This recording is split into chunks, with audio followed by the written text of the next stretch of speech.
I'm going to be speaking about the upstream determinants of health, political and economic determinants in particular.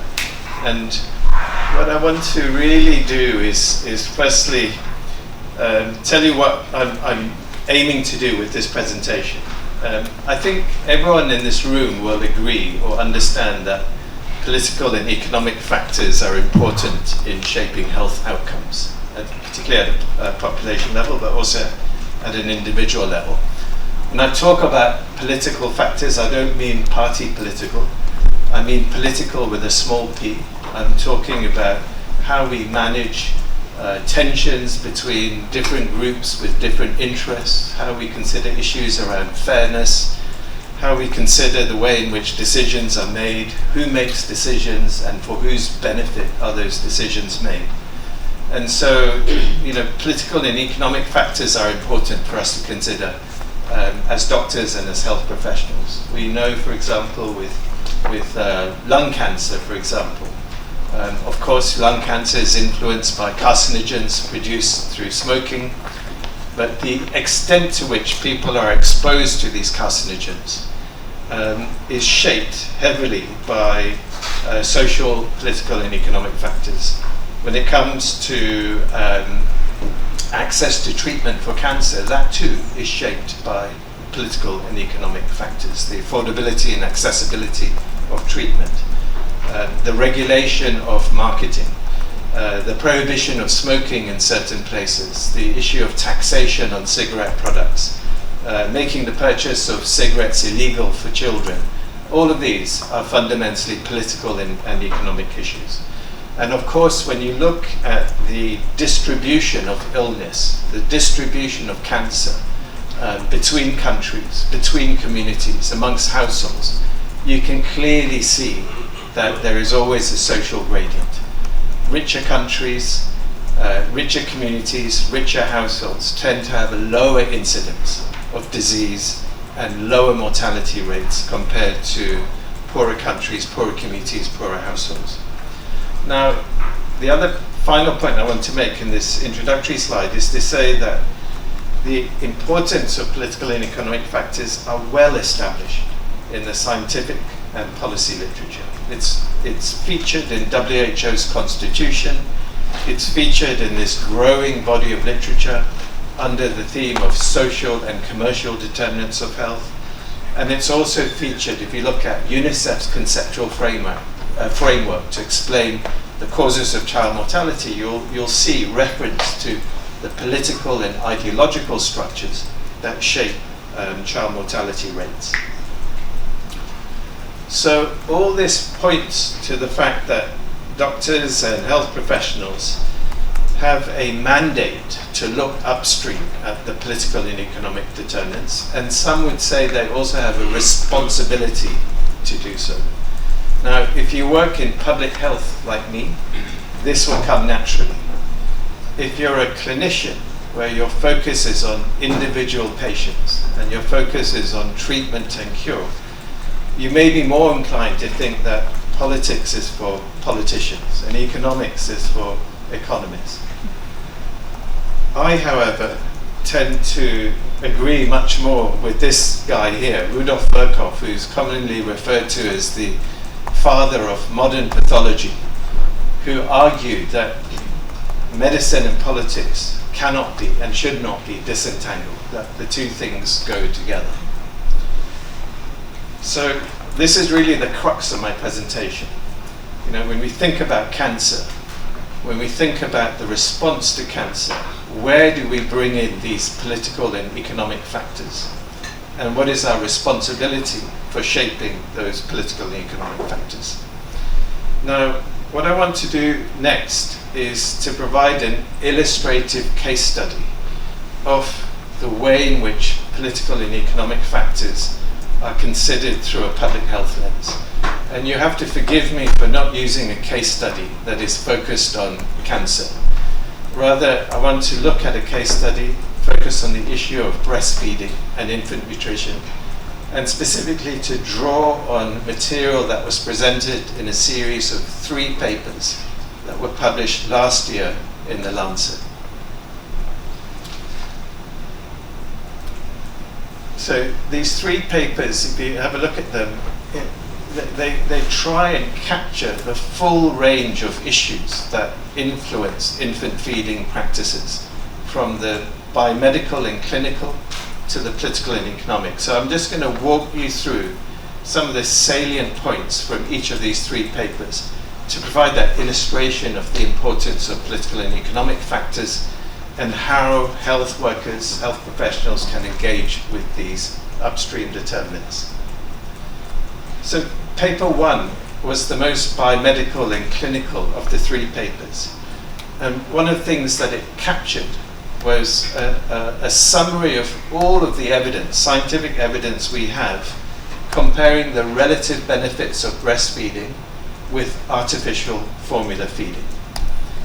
Now, many of you will know that artificial formula feeding in the context of poor water supply or a lack of energy to enable the heating and sterilization of infant feeding bottles can make formula positively dangerous.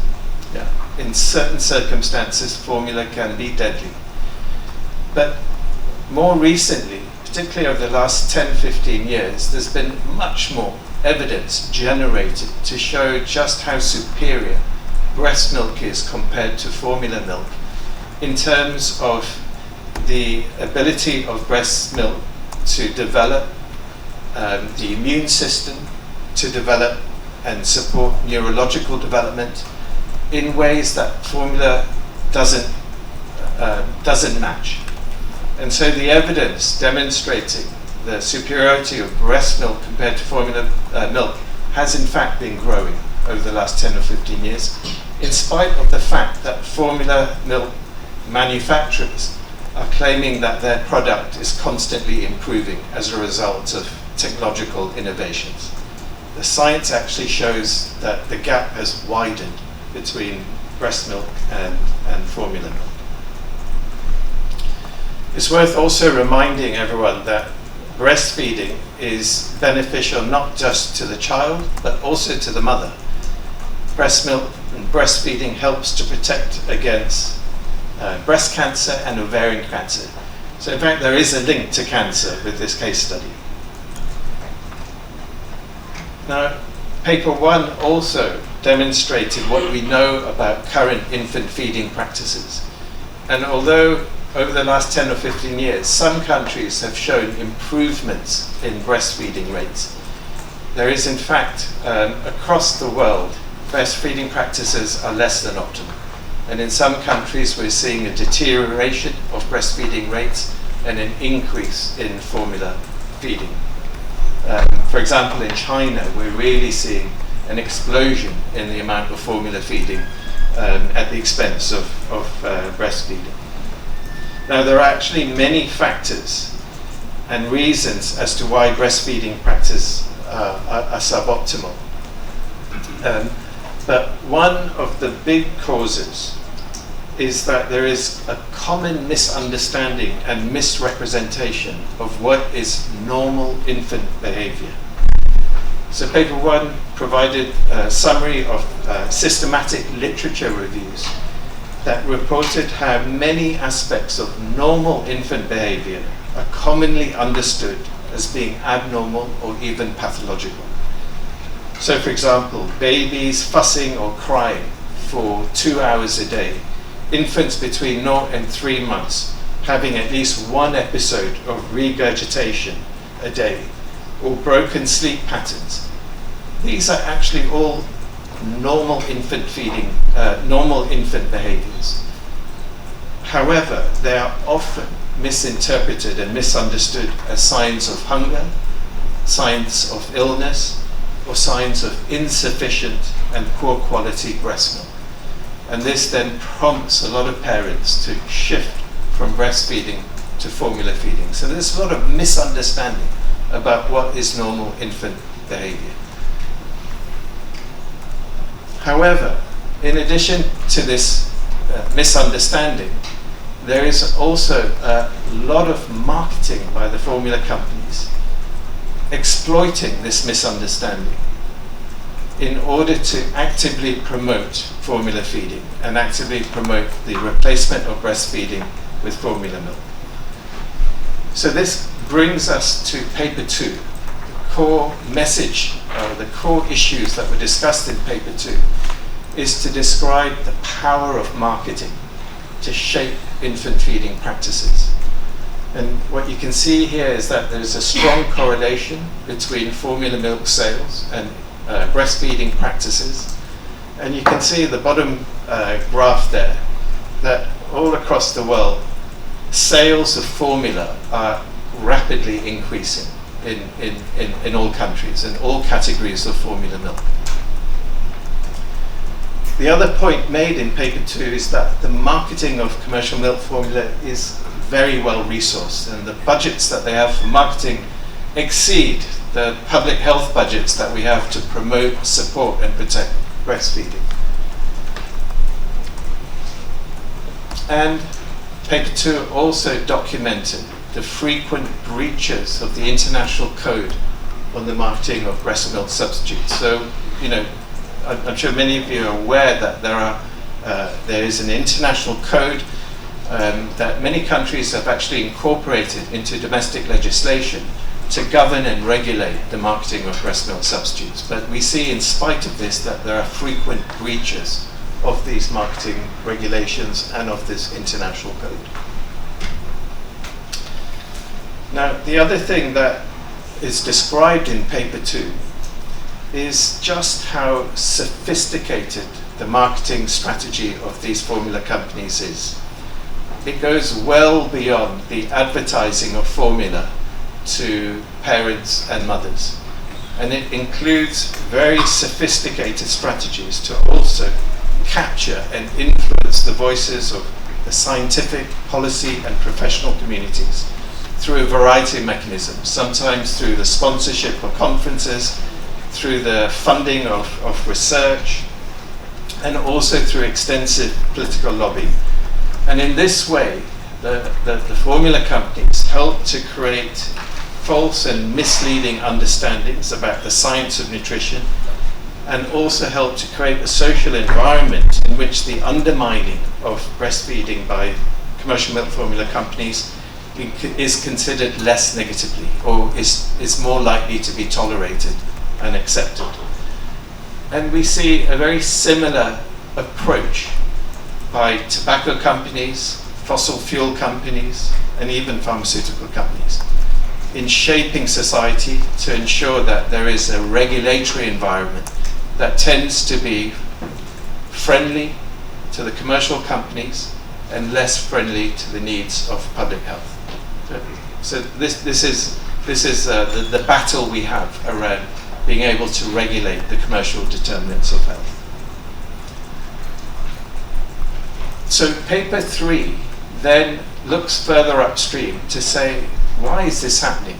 How are we allowing the corporate sector, in this instance, to have so much influence and so much power in influencing the way in which infants are fed?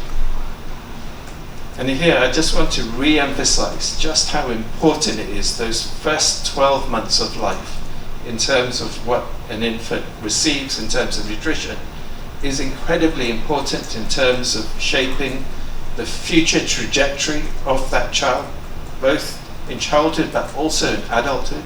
It can shape your risk of getting cancers later on in life, and it can shape your risk of becoming obese and developing diabetes and cardiovascular disease. A growing amount of evidence highlighting the critical importance of those first 12 months of life. And so paper 3 looks at the upstream political and economic context in which these companies have been able to accrue so much power and so much influence over the way in which infants are fed.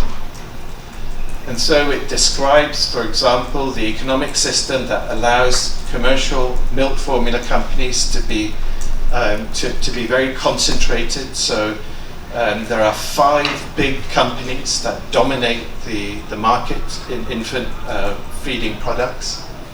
And as a result of that domination of the markets, they're able to be highly profitable.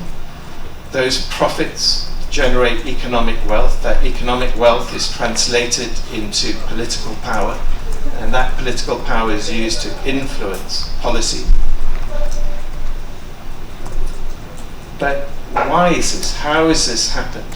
How is it that 5 companies, for example, are able to dominate this market across the world? And for this, we need to then look at the way in which economic globalization has unfolded over the last 4 decades. And what we've seen is a liberalization of the economic sector, and accompanying that has been a weakening of the power of governments to be able to regulate in favor of public health, in favor of the public interest. And once again, we see this as an issue that is not just relevant to infant nutrition, but we see it in relation to climate change and the power fossil fuel companies have. We see it in relation to the way in which social media is governed by powerful tech companies, not by society, not by governments, not by democratic institutions. So this is really looking upstream at the political economy, not just of breastfeeding, but of society more generally. We're seeing it also in terms of the power of finance capital. So we see now huge amounts of private finance capital that is commodifying, commercializing, and marketizing ever greater amounts of life and society. We can also look at the way in which these companies are able to avoid paying taxes through tax avoidance and tax evasion. We see ineffective antitrust measures to prevent companies from dominating certain markets, allowing them to be monopolies or oligopolies, and this again provides them with power. And we can also see in the way in which these companies are able to externalize some of the negative costs on society. So just look at the environmental costs of formula feeding. The production of formula feeding requires huge amounts of greenhouse gas emissions through the dairy industry and through the manufacture of formula. Huge amounts of pollution are produced through the plastic that is required for infant feeding bottles, and through the tins of formula that is distributed all across the world. You compare it with breastfeeding, the ecological impact of breastfeeding is minimal compared to formula feeding, but the cost of that environmental damage is externalized. Society pays for it, future generations pay for it, so it's not captured in the price of formula. So there are all kinds of political and economic factors that create an unlevel playing field between the companies promoting formula and people like ourselves who are trying to protect and promote breastfeeding. This is one graph from paper 3 showing how formula companies have seen a decline in the effective tax rate on their profits. And meanwhile, the profits, most of those profits are then generated and transferred to shareholders that mostly live in rich countries. So what we have is a situation where most of the damage caused by formula feeding occurs amongst poorer households, poorer countries, but the generation of wealth from this industry is concentrated among shareholders in the richer countries. So there's a profound inequity in the way in which this industry works. 2 more factors, economic factors, is that we live in an economic paradigm where the value of care work and the value of breastfeeding is almost completely ignored. So by care work, I'm talking about the work that is done to look after children, to look after older people, to look after the sick, mostly done by women. This is work that is mostly unpaid across the world. And it's been estimated that the amount of unpaid care work is the equivalent of between 20 and 40% of GDP. Breastfeeding is not counted in GDP measurements, but formula sales are counted in GDP measurements. So we have a bias within the economic system that encourages formula feeding and disincentivizes breastfeeding from an economic perspective. And in fact, if you think about the amount of breast milk that is produced, and you turn that into a monetary value, we're talking about trillions of dollars worth of breast milk being produced that is not valued by the economic system that we live in. Then, of course, there are also issues with the economic systems where you have employers that do not provide sufficient protection for maternity rights to enable working women to breastfeed their children. And then finally, of course, we have in many countries inadequate public finance, governments simply with inadequate budgets to be able to provide the kind of support that women require in order to be able to breastfeed. And this too then creates an environment in which we are more likely to accept and legitimize industry sponsorship because there is a lack of public finance. So from these 3 papers, we produced a series of recommendations, which I won't go through now, only simply to highlight the importance of political and economic recommendations in this list. And I just want to end here by saying that everything that is presented here in relation to infant nutrition could also be applied to the issue of cancer, both in terms of the prevention of cancer, but also in terms of being able to ensure fair and affordable access to cancer treatments. So I hope that is useful food for thought, and I look forward to any comments or questions from the floor now. Thank you very much.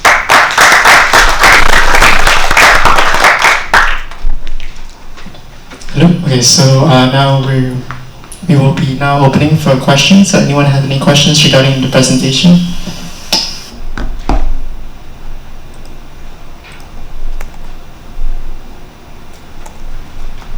Any questions? Don't be shy.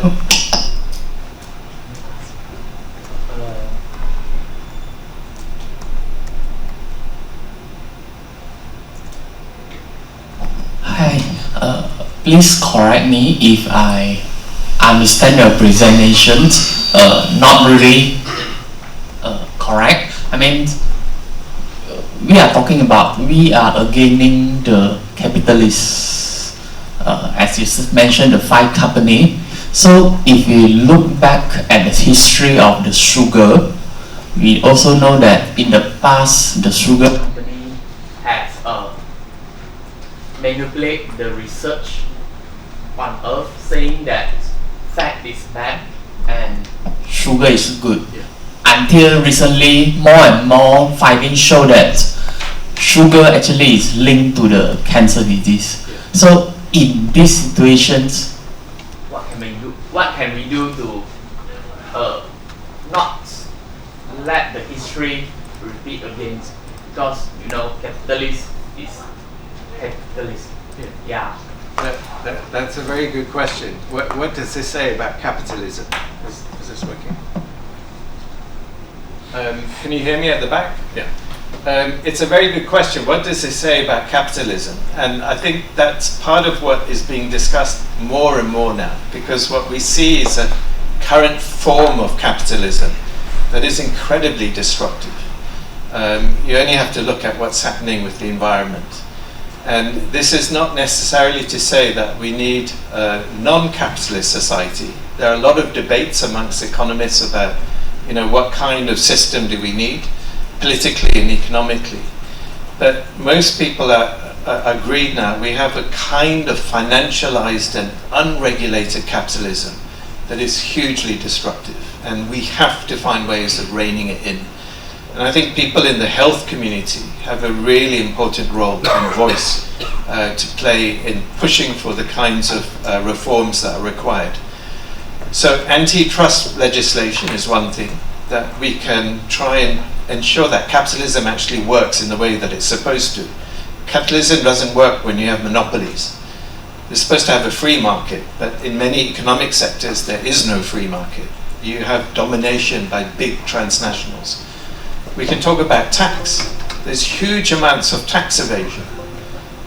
So, many corporations and shareholders are not paying their fair share of tax. So that's something that we can do to kind of fix the harmful aspects of market capitalism. And the other thing is that we can regulate marketing.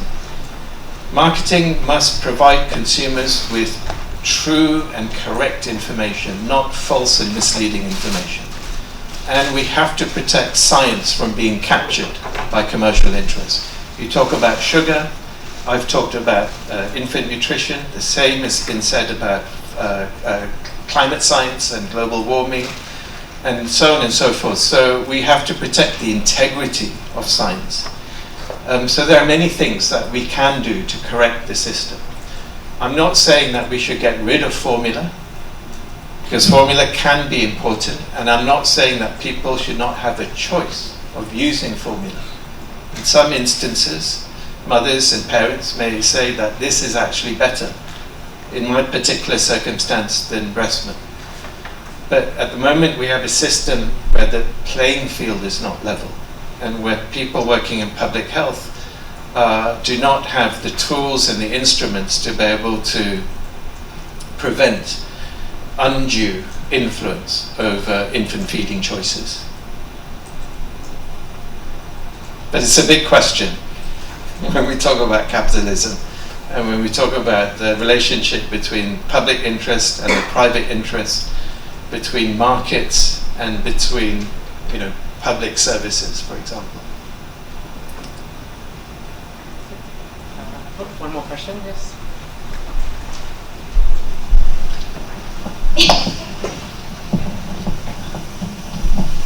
Thank you so much, Professor, for the very holistic example and case presentation that you shared. And I'm trying to link it in my mind. How do we link what you've shared with us to cancer? And I can't help but come to the conclusion that the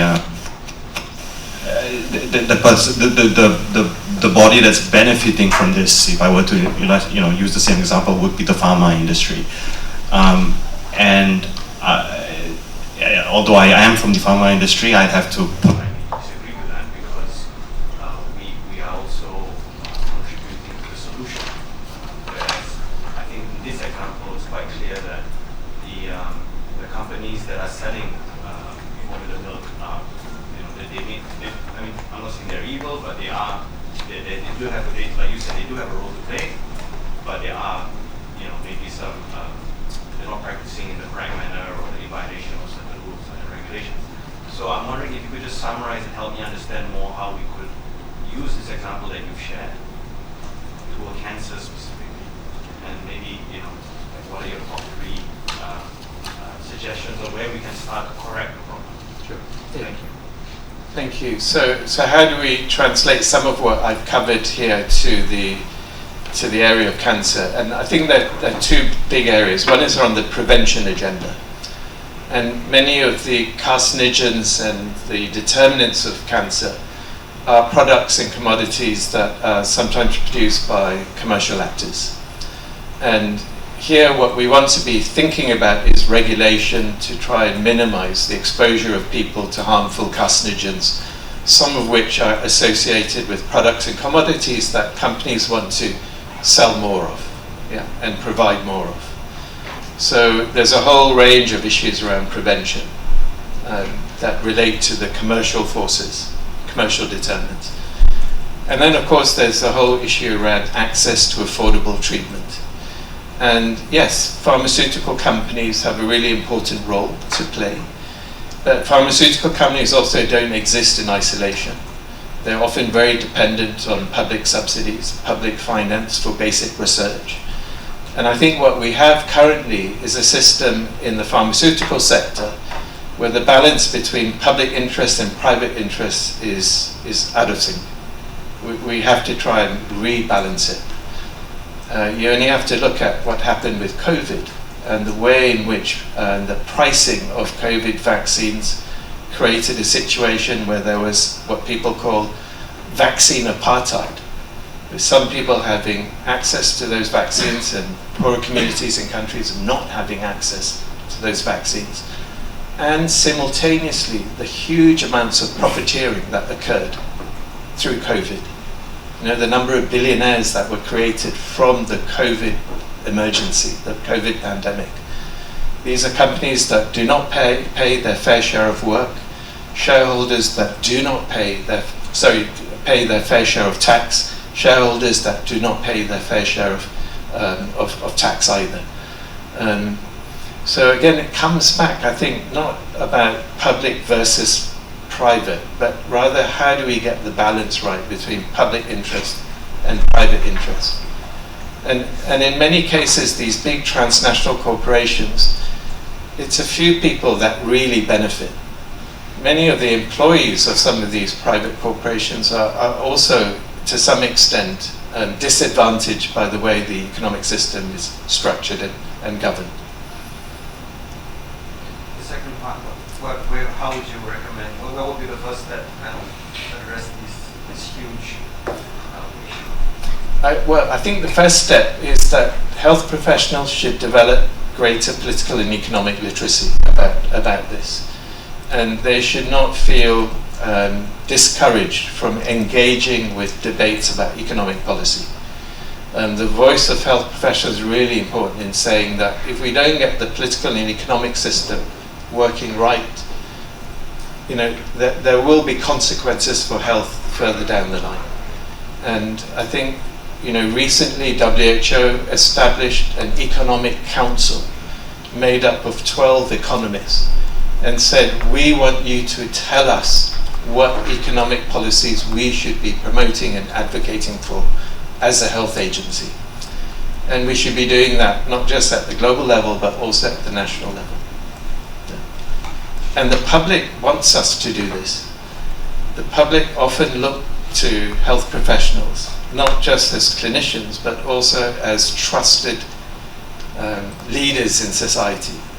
And we have a voice that can talk about a fair economic system, and an economic system that does not allow commercial actors to mislead consumers and to corrupt science, for example. So we have a role to play in all of that. One more question, yes? Am I audible? In that Yes. case, I want to go in this way. Hello, doctor. I'm from Bangladesh. So, basically, I just wanted to know that socio-economic status has a big role for cancer outcome. So, our status says that the lower socio-economic status, the higher cancer incidence and the poor diagnosis. So, coming to that determinants that we have commercial, political, and social. So in Bangladesh, there are the tobacco industries and the pharmaceuticals as well has huge influence on our policies. Meanwhile, they are implementing some projects with the government for this low socioeconomic group. Like the JICA has the Shastha project with our government. Meanwhile, the Japan Tobacco has the biggest business in Bangladesh as well. So I just wanted to know, since you are an expert in this area, is there success stories around the world where this influence can be mitigated? Meanwhile, actually, what is your thought how we can minimize? Like our governments need the support. Meanwhile, they continue influencing the policies and keep expanding the businesses. The pharmaceuticals helps us with their CSR funds. Meanwhile, we have very expensive cancer, medications are very expensive. It's expending even the 4x way than compared to the medication of other diseases. So I just wanted to know your thoughts. Is there any actually impactful ways to mitigate all this?